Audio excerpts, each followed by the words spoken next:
మనం రోడ్ల మీద వెళ్తూ ఉంటే ఈ రకమైన మైలు రైలు కనిపిస్తూ ఉంటాయి. కొన్నేమో ఎల్లో కలర్ లో ఉంటాయి, కొన్నేమో ఆరెంజ్, కొన్ని బ్లాక్, కొన్నేమో గ్రీన్ కలర్ లో ఉంటాయి. అసలు ఎందుకు ఇన్ని కలర్స్?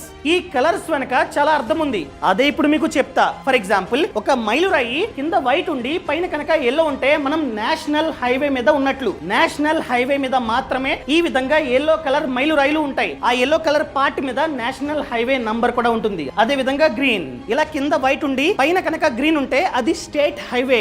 ఆ గ్రీన్ కలర్ పార్ట్ మీద స్టేట్ హైవే నంబర్ కూడా ఉంటుందన్నమాట. అదే విధంగా ఇది కింద వైట్ ఉండి పైన కనుక బ్లూ ఉంటే మనం డిస్ట్రిక్ట్ రోడ్ లో ఉన్నట్టు, అనగా జిల్లా రోడ్ లో ఉన్నట్టు. అదే విధంగా కింద వైట్ ఉండి పైన కనుక బ్లాక్ ఉంటే మనం సిటీలో ఉన్నట్టు. సిటీలో మాత్రమే ఈ రోడ్స్ అనేవి మనకి కనిపిస్తూ ఉంటాయి. And next one orange. ఈ విధంగా కింద వైట్ ఉండి పైన కనుక ఆరెంజ్ ఉంటే అది విలేజ్ రోడ్. అదే విధంగా కంప్లీట్ గా గ్రీన్ ఉంటే మనం ఫారెస్ట్ లో ఉన్నట్టు. అడవిల్లో మాత్రమే ఇటువంటి మైలు రైలు కనిపిస్తూ ఉంటాయి. సో ఈ సమాచారాన్ని షేర్ చేయడం మర్చిపోకండి. ఫ్రీడమ్ యాప్ ని డౌన్లోడ్ చేసుకోండి.